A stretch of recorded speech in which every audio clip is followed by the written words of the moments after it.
Okay, and welcome to another podcast. And this week we have Ian Genius, who's going to be talking to us about sales without selling. But first of all, let me introduce myself. I'm Andrew from the Academy World, and what we do is we support startup businesses and SMEs to thrive and achieve your dreams. So, Ian, first of all, tell us a bit about yourself and your past. Okay, so I'm Ian Genius with an Ian Genius alternative to selling. And the reason I lead with that is because in 1998, my name is Ian Gilbert, the salesman that hates selling. So I've just fallen out of university. I've just done a degree in mathematics. I've got no money, no job, no clue. I've run out of railway line, and I take the only thing that really exists with quick notice and not a great deal of skill, and that was in 1998 to get a retail sales job in Nottingham Town Centre selling mobile phones. That was the same year that pay-as-you-talk phones started coming in. It didn't exist. There was only one problem with becoming a salesman. That's I hate selling. It does seem a flaw, doesn't it? Well, it's definitely a flaw, and it's fascinating you've made it your mission and your career. Yeah. So I was the salesman that hated selling. I wasn't confident selling myself. I was uncomfortable bringing up price. I detest being sold to. I hate feeling persuaded, convinced, manipulated, coerced into making choices because they fundamentally couldn't make the choice easy enough. So I refused to be the pushy salesman that was going to force people to buy, manipulate people to buy. I've got a fear of rejection. I don't like getting told no's. So combine all this horrible mess. I'm the salesman that hates selling. So this should have been an unmitigated disaster. But the thing is, I just finished a degree in mathematics. I've just spent up to 21 years problem solving. And I don't like getting beaten.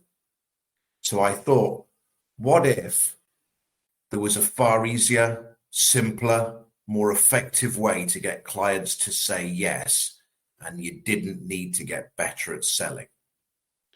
It's very scary. I remember when I first got involved in selling, that's asking a customer to say yes and having the courage. Do I do it now? Am I too late? Are they not ready? Will they be offended? And all these fears go through your mind as a person. And so I totally relate to how you felt. And why you preach what you preach. And I'm pretty sure we've got a lot of listeners who don't feel comfortable asking that crucial question.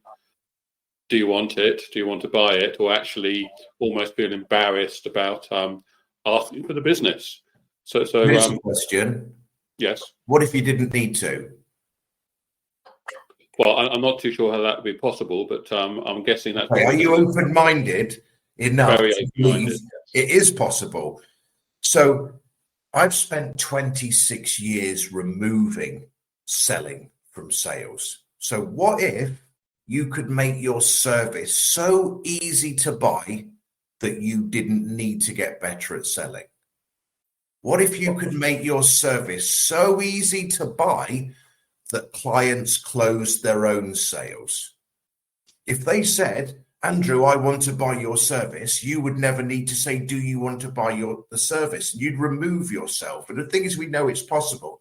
Have you ever been into a shop, Andrew, and one of your favorite shops, and you've seen a deal that was amazing, and you've picked it up and you've taken it to the counter and said, I'd like to buy this, please? Has that ever happened?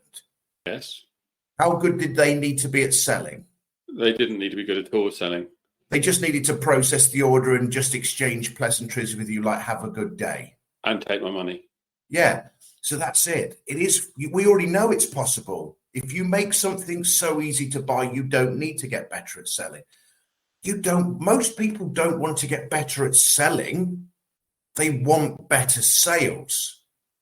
They want more clients taking more services for more money. The act of selling is the medium they think they need to get good at to improve their sales. But what if that was nonsense?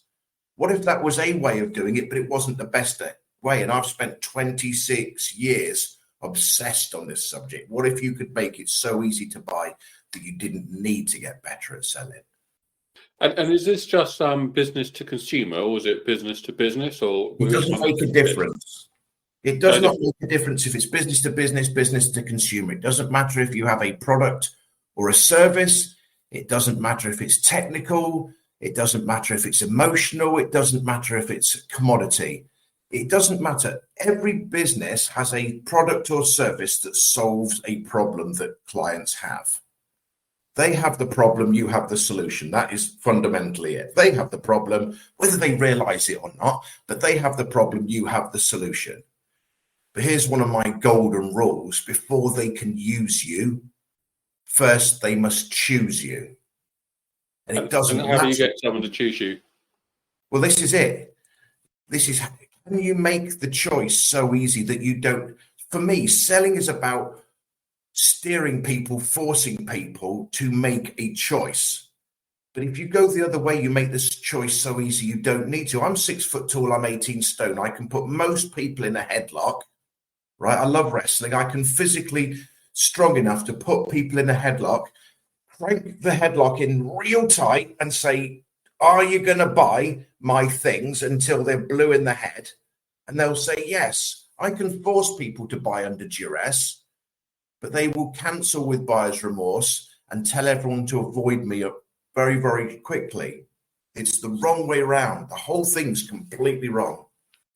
And buyer's remorse is a big thing now, isn't it? Yeah. No one wants to make a deal, a choice, thinking that they were put under duress. All we want as people with ethics, all we want people to do is make good choices, good buying choices, informed choices. We don't want to wrap them up, confuse them, bamboozle them. We want people to make a good choice. But when that confusion kills sales, so when that choice is too hard, and I'm sure we'll talk about it in a bit, but when that choice is too hard, you're basically causing people to guess, make ill-informed choices under duress. And as soon as people do that, even if they've made a good choice, but they feel like it was an ill-informed choice because there was too much guesswork involved, they'll doubt it and they'll get buyer's remorse, and then I better leave it, I'll cancel it. And they'll probably, not only will they cancel it, but they'll tell others to avoid you like the plague because you were pushy, salesy, sleazy, put them under pressure, which no one likes. No. So when you say that you're solving the problem, it's not. I mean, when you say problem, is that what the consumer or the business needs when you say the problem? Okay, so everything I see is a problem, right? But the more problems you have, the more solutions you can provide, the more progress you make. Most people don't like admitting problems. They feel it shows some frailty in their character. But the thing is, if you have no problems, is it possible to solve no problems? No, it's not, no. So now you have no problems, which seems good. You have no solutions and you stay the same. Problem, solution, progress, no problem, no solution, stay the same. If a business wants more clients, taking more services for more money, staying with them for longer, getting more referrals, something even better, that's progress. To get progress, you need solutions. To get solutions, you must have problems. Problems are very good. The more problems you have, the more solutions you can receive, the more progress you make. When most people will tell me, I'm converting 7 out of 10, whoopee friggin' do, right? Apart from the fact that was nonsense, I'll put money on it. That was 1 week in 1984, right? If you're converting 7 out of 10, either you've worked with me already and I've got Alzheimer's because I can't remember it, right? You're not charging enough money or you're a pathological liar.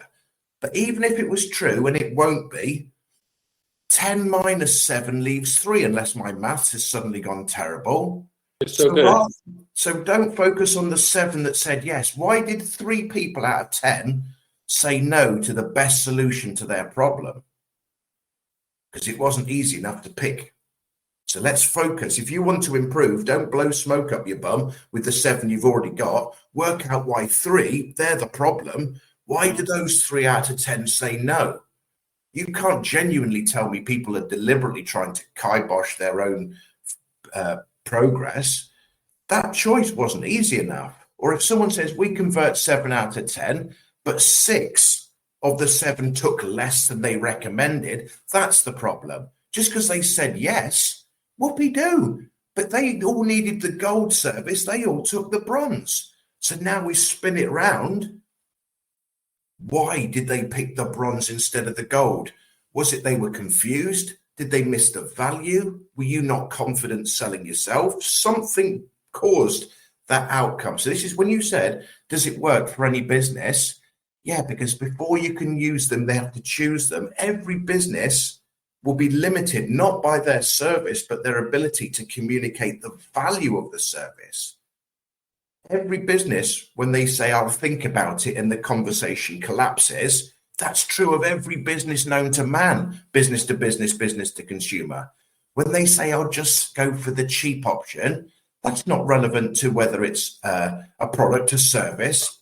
This is a truism of all business. Before they can use you, first they must choose you. Every time they don't make a good choice, grab it by the horns and say, good, what went wrong? More problems, more solutions, more progress. So I've got loads of questions in my mind, but so how do you identify what the client's problems is to help you find the solution? What would be your general advice? So I need 3 things. I mean, these are actually truisms as well. This is the 3 things that every business needs: ambition, honesty, and an open mind. Okay. If you don't want to do better, we're not going to find any problems because you don't have any. If you're not honest enough to admit them, you can't help an alcoholic who won't admit they've got a problem. And if you're not open-minded, thinking that there might be a solution that you don't know exists, there's no point anyway. So 3 things. So the first thing is, if they say to me, I like to tag it onto honesty. If every conversation you have says yes to you, they say yes to everything that you recommend, perfect, I can't help you. Your sales conversion is perfect. Every problem that you can solve, you solve. They take everything you recommend. That decision went 100% to plan. Obviously, that doesn't exist. Most people have 8 out of 10 conversations will end with "I'll think about it" before they go to a cheaper competition. Bad choice. Do it themselves badly. Bad choice. Completely ignore the problem, only to later regret doing nothing. Bad choice. 8 times out of 10, that person made a bad choice. We've got a load of problems. So let's talk about the "I'll think about it," because I think that's probably the easiest as a buyer we use to get rid of the salesperson. Yeah. So when you hear "I'll think about it," what do you believe is being said, or what do you think the momentum is behind that? Well, it's dead. It's already dead and buried now. 9 times out of 10, that's dead and buried, because the one thing they're doing is not going to have a think about it. And the fact they need to have a think about it means they're weak on some of the key pieces of information. Well, that's not going to get any better walking away from you, because you're the only person that can answer the question. Every other answer is now going to be supplied by someone even less knowledgeable than them. At least they were partisan to the conversation. When they go to speak to their business partner who wasn't there, or their mate in a pub, they're only going to make the same default assumptions that they probably already thinking. So when they say they're going to have a think about it, obviously, especially in the United Kingdom with polite, no one wants to say no. One thing they're doing is not having a think about it. If you took 100 people who said, "I'll think about it," maybe 1, 2 might come back. The other 98 don't exist. They're going to blank you off the planet. It's already dead. They did, but something was colossally missing. Either you weren't confident selling yourself, so they weren't confident buying. They were confused. They didn't think they had a problem. It wasn't worth solving. They didn't understand how you solved it. Some level of understanding, lack of understanding, or typically they loved it. They saw exactly what they needed you for, but the business couldn't articulate value. So the person saw price, And now you're in a price game and you can't win that because there's always something cheaper than you. So they love it emotionally. They can't justify it logically. They will go to a cheaper but inferior option, which won't help anyone. So there's thousands of problems. So if you're a listener at the moment and you know that either your sales team or you are getting answers or are think about it, which, to be honest, we all have, you have to, what you're saying is you have to step yourself back and consider, actually, how did I get to that point? And what could I have done better to really generate the confidence and say what my solution, how they would help that person's problem? Is that what you're suggesting? So the problem everyone has is I put it into three categories as why the conversations will fizzle out, because it's easy to deal with a set. So people get in their own way. If they don't value themselves, is it possible the buyer doesn't value? If you're not confident selling yourself, is it possible they're not confident? If you don't tell them that you have a top tier service, they'll assume you don't have one. So people get in their own way. That's one of the reasons.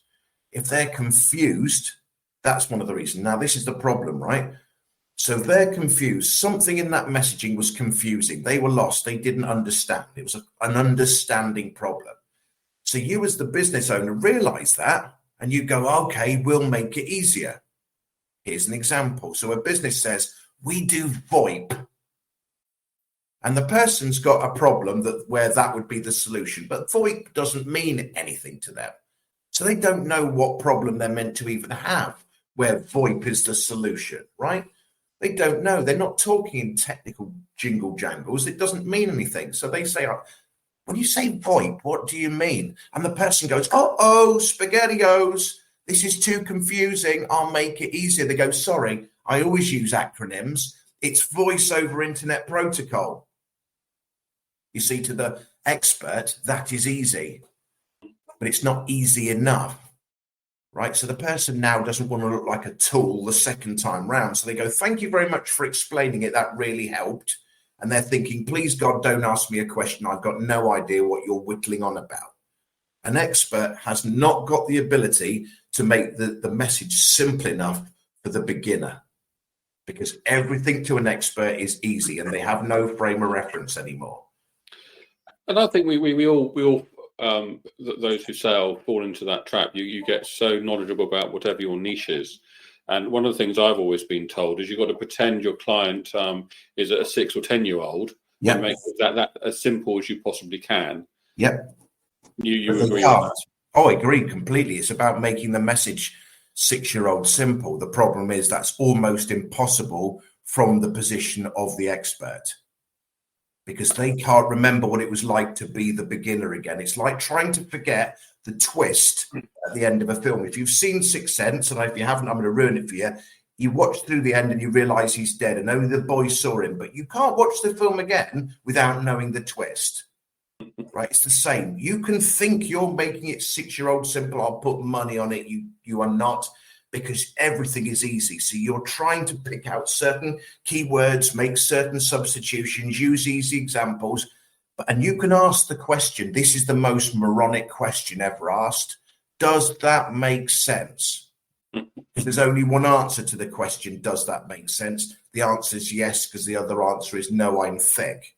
No one answers it that way, or certainly not twice in a row. They ask it once, you make it simple, it's still not simple enough.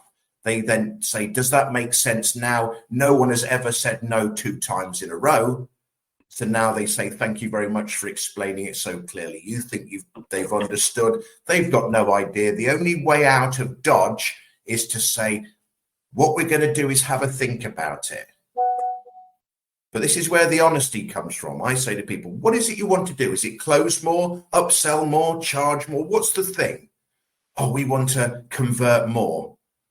Okay, so how many out of 10? 3 out of 10 we get, so 7 out of 10 say no. Well, they don't quite say no. Did they say yes? No. What's the opposite of yes? It's a no. Let's call it a no. Let's deal with reality. Stop tricking yourself. If 7 out of 10 said no, why? There's no reason. Well, there obviously is a reason. Would you like more than 3 out of 10? Yeah. What's stopping you? Nothing. You're not honest enough. If you want more than 3 out of 10 and there's no reason to get the 4th, 5th, 6th, 7th, 8th, why aren't you getting it? You're not dealing with reality. There has to be a reason. Are you honest enough to admit it? If you're not, you're stuck on 3 out of 10 for the rest of your sodding life. What stops the other 7 saying yes? They didn't make a good choice. Well, whose fault is it? Whose fault? You've got a solution. They've got the problem. You're an expert. They're a beginner.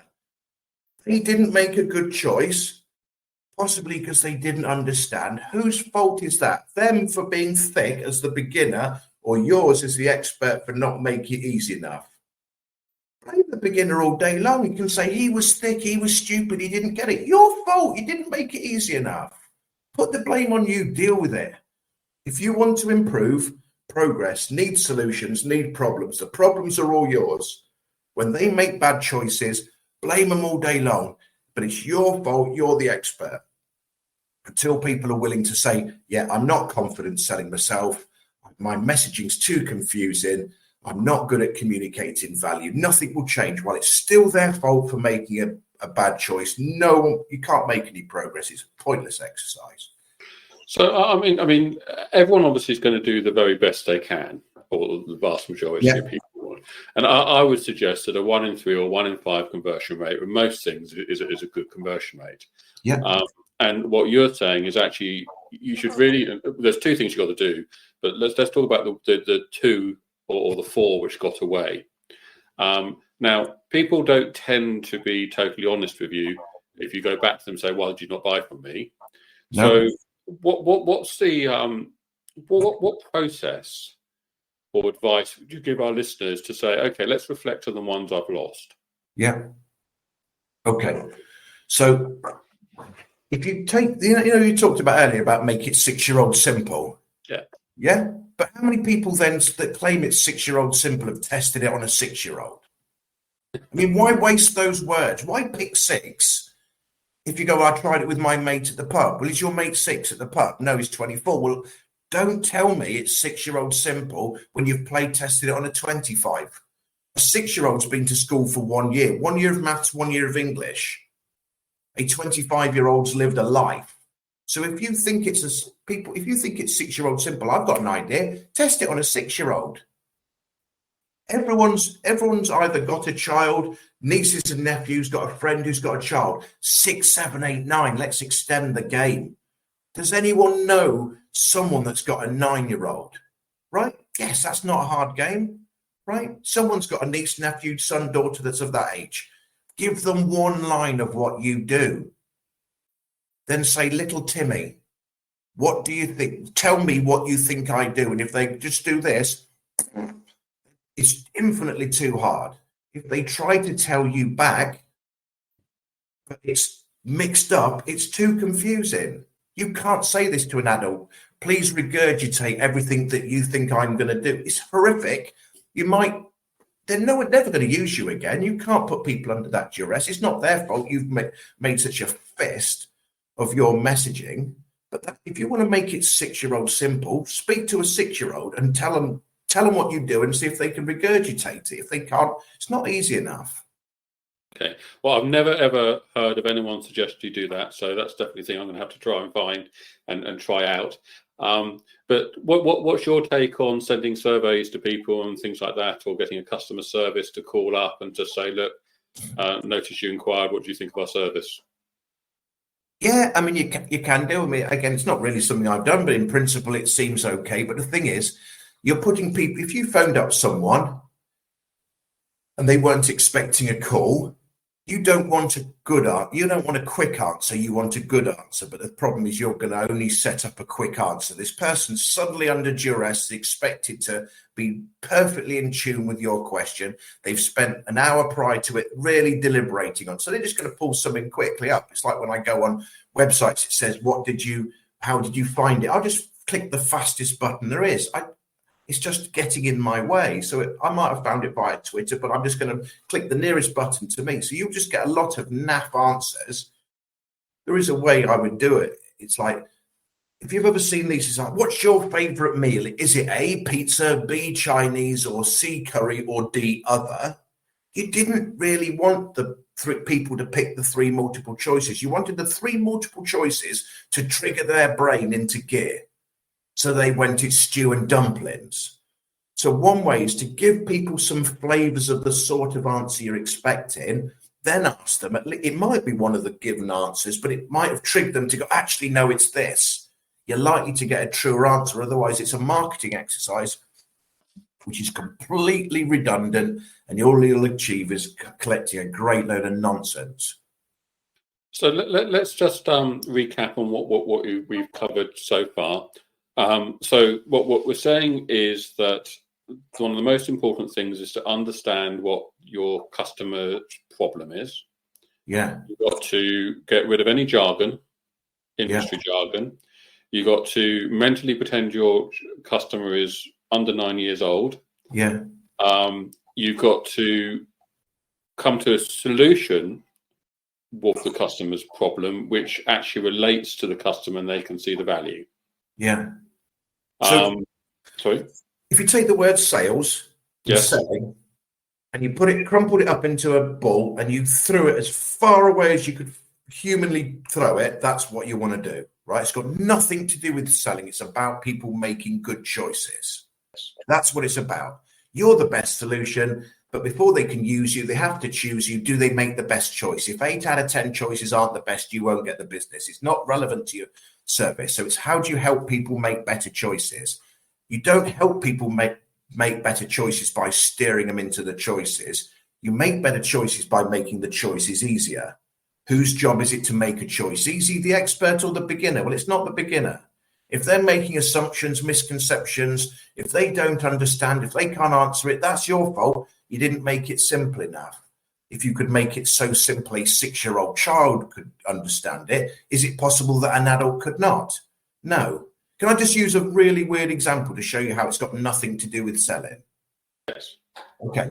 So imagine, do you have any kids, Andrew? No, I don't know. But you know of children, right? Yeah, I do. Yeah, I know small children. ones. Yeah, little things, yes. So imagine it was a friend's child, a niece and nephew, someone, let's say they're 6, 7, 8, 9, whatever, doesn't matter. And they were struggling with their homework. Maths, English, let's say it was maths, it's irrelevant. They're struggling. They don't understand what the question's asking. They don't understand which methods, which formulas to use. They don't know how to get to the answer. They just don't understand. They're stuck. I'm going to ask you a weird question. It's deliberately weird. Everything I do is deliberately weird. So the child of 6, 7, 8, 9 doesn't understand. You're going to help them. Do you, A, make it easier for the child to understand? You slow it down.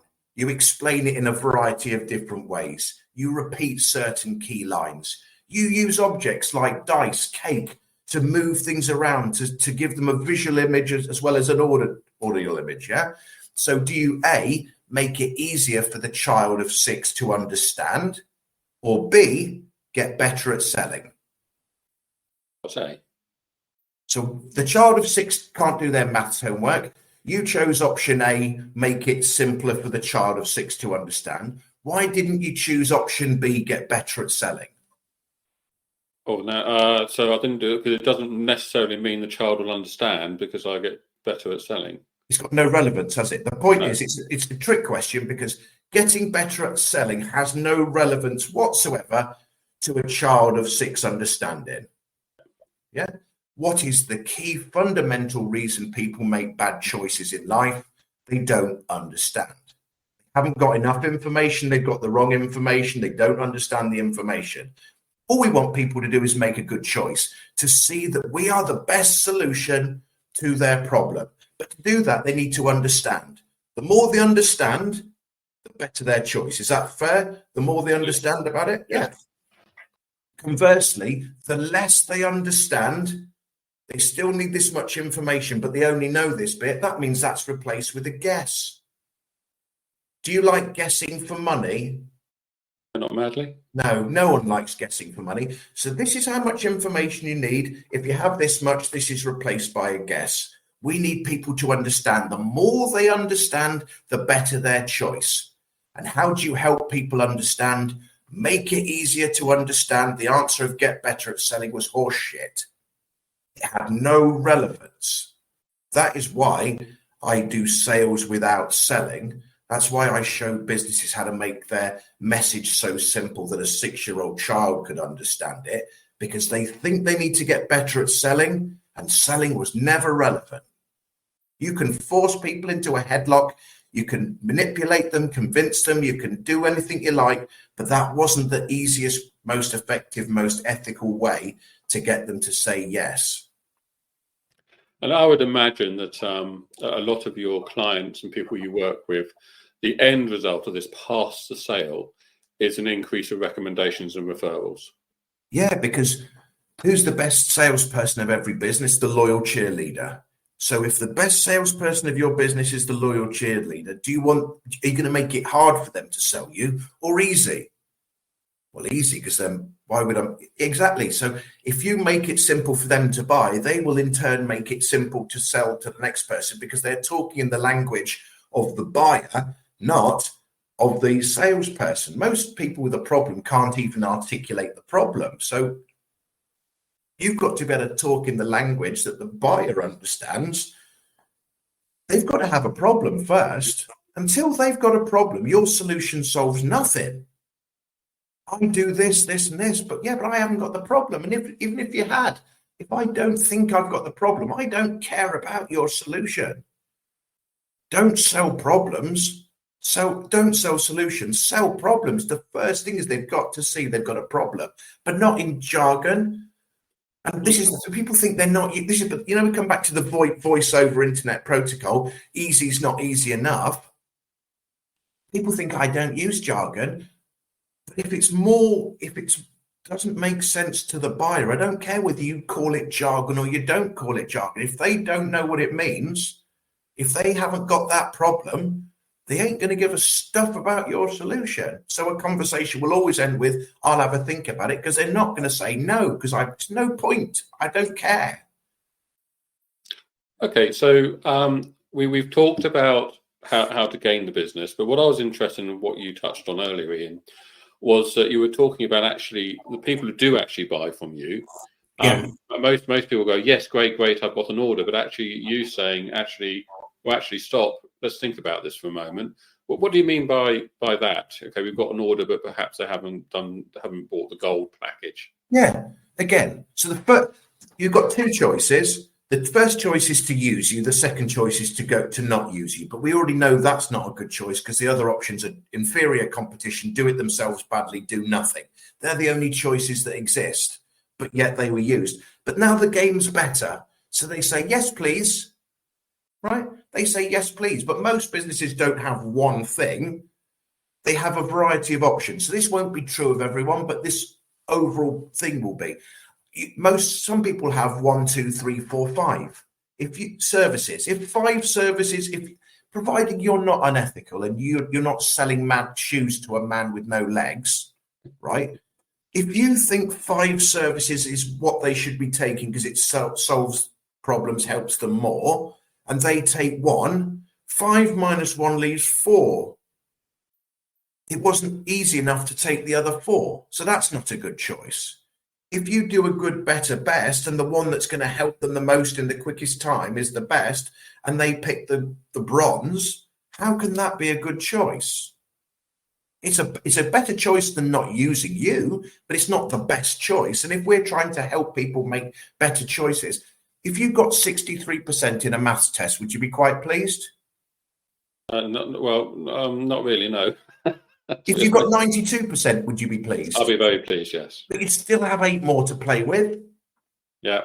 See, why not go for, this is what people do, they settle. If someone says our sales are pretty good at the moment, God, you don't need my help. Where's your ambition? Where's your ambition? If you don't want to do better, you don't need, the only problem you've got is a lack of ambition.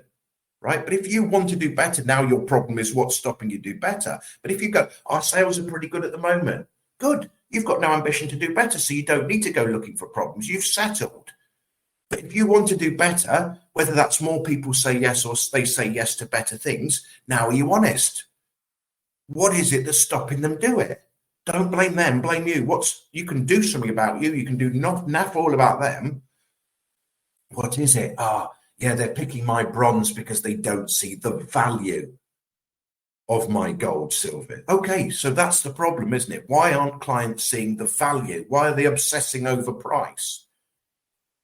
So it's like, we've got to find the problem. So yes, a yes is better than a no, but a naff yes, when it should have been a great yes, is still a problem. If you want to improve, you've either got to turn no's into yeses or yeses into better yeses. There's only two ways of doing it. Or you just go after more and more and more conversations and just, you convert 2 out of 10. You need 4, so you have to see that 10 and then another 10. Or you could have just seen the original 10 and converted 4 of them. Find the problem. What is it? Okay, so I want to dig down a little bit further about you talking the bronze, silver, and gold. Yeah. And I know that from my own history and working with salespeople, obviously, as I have, there's always that concern about the customer being scared away because you keep putting the price up. Yeah. So how do you do? Well, actually, you're going to get this, and it's going to cost you more. How do you measure that up? Yeah. So I'll give you a few little variants just for people to think on this. So, have you ever been to a shoe shop, Andrea? Yes, I have. And they've got hundreds of shoes, haven't they? Yes, they do have a lot of shoes. A lot of shoes. Do you pick up every single shoe in the shop, or do you typically pick up the ones that you think will make you look good? Typically, I'm quite traditional, so I'll go for the ones which I'm used to. Yeah. The style I'm looking at. So something has to be something emotionally you like. It's the style you're looking for. So the shoe shop's got hundreds of shoes. You don't pick them all up. You typically pick up the ones that either you think really good, or the ones that fit the purpose you're after, or even a couple of ones that look absolutely sodding ridiculous just for a laugh. Yeah, but you knew what you were doing. They were for a laugh. Yeah. Has this ever happened to you? Go into a shoe shop, hundreds of shoes. You only pick up a few shoes, and as the shoe comes towards you, one of the shoes you like, the sole of the shoe comes towards you and you can see the price ticket. And as the shoe comes towards you, you thought maybe £46, but it turns out they're £384. So has this ever happened? You pick up the shoe. I like these shoes. As the shoe, whoa, put the buggers back. Has that ever happened? It has, yes. That's it. Okay. So this is a key thing. People buy on emotions and justify with logic. You bought it emotionally. You couldn't justify it logically. Okay. Right. Every decision in life is made of two halves. Bought it on emotions, justified it with logic. The reason you didn't pick up all the other shoes is because there was no emotional driver behind them. They didn't they didn't do anything you wanted. So the first thing is you eliminated 99% of the shoes because there was no emotional drive to them. But the second thing is now you like the shoes. If you can't justify the shoes, they get put back. Right. So value is made of two halves, emotion and logic. Most people's emotional half is all right. Most people's logical justification is absolute dog mess. Absolutely awful. Now, my background was a degree in mathematics, so I'm wired the other way around. I'm not even convinced I'm human, so my emotional bit is a thin. My logical justification is pretty good, right? So people, why does anyone do anything? Why do I want a web page? Why do I want marketing? Because I want more clients taking more services. Ultimately, I want more money. Or people save you money. Or they save you time. And what do you do with the time? You make more money or you save more money. Everything leads to money. Businesses occasionally say, we don't, Ian. We get rid of anxiety. Okay, what's the problem of anxiety doing? Stopping you go to networking. What does that mean? Stopping me get clients. What does that mean? Stop you making money. Don't tell me it doesn't go to money, right? So you make people money and you save people money. So my question would be, oh, brilliant. I'm going to a website because website gets me traffic. Traffic gets me clients. Clients gets me money. How much money are you going to make me? Here are the answers. I don't know. I can't tell. I'd be guessing. It's impossible to say how long's a piece of string.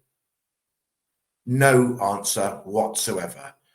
What does that mean? You're the expert. I'm the beginner. I'm after information. You can't give it to me. I'm going to replace that with a guess. And do I like guessing for money? No, I do not. No one likes guessing for money. If I can't see the emotional benefit of the better service and the logical, how much money you can make me, how much money you can save me, don't be surprised if this choice is too hard. I will go for the cheapest options. You can't win a price battle with price. You can't win a price battle on emotions alone. You can only win a price battle selling on emotions and logic. If you want money, you've got to show them how much money. I know you can't time travel. I know you can't see into the future, but you can give people a realistic expectation based on certain assumptions and their own numbers. So it comes down to you're making the choice too hard. If they don't see the value, your fault, you didn't demonstrate it. If they didn't think they had a problem, if they didn't think their problem was bad enough, if they didn't understand your service, your fault, you didn't make it easy enough. If they weren't confident buying, you weren't confident selling. If they didn't value it, neither did you. It's always your fault. But when you go, good, I'm going to solve it now, that's when the game changes. That's brilliant. That's a great story and explanation there, Ian. Thank you. So we're coming to the end of this podcast now. So, Ian, tell us what you do and how you help clients. So I help clients make smarter buying decisions by simplifying your pitch, helping you clarify your message, and helping you communicate value, making your message so simple that a 6-year-old child would get it. So if you're looking to improve the outcome of conversations, if you want more conversations saying yes instead of no, if you want to upsell, if you want clients taking the better services, more of the service, I can show you how to do that by simplifying your message and showing you how to communicate value. So it's all about how can you help clients make smarter buying decisions, not how can you use sneaky manipulation, sales tactics and closing techniques to get them to say yes. And for benefit of our listeners, you help existing sales teams and you also help people who've never sold before in their lives. Yeah, I teach everything from a solopreneur to a team of reluctant non-sales professionals that love helping, that hate selling, to a team of experienced guys. I've been a salesman now for 26 years. I've done this and developed this over 26 years. I don't care if they say, I love selling, we're a sales team.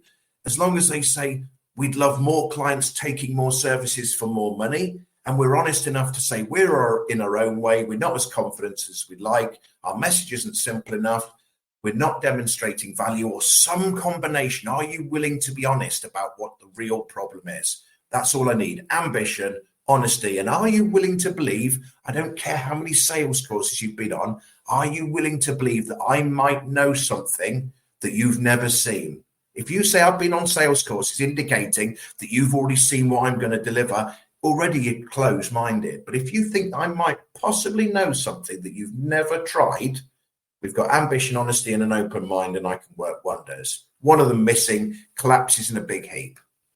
Wonderful. And Ian's contact details will be on whatever system you're listening to this podcast on, so you can reach out to Ian if you feel like you need your assistance. So just a quick recap. So this has been brought to you by the Academy World. We also support startup businesses and SMEs. So if you need any support, whatever that may be, please do reach out to us. And again, our contact details are below. Other than that, Ian, thank you so much for your time today. And next week, we'll be talking to a different expert on a totally different subject matter. And so please tune in then. Until then, have a great week. Bye now.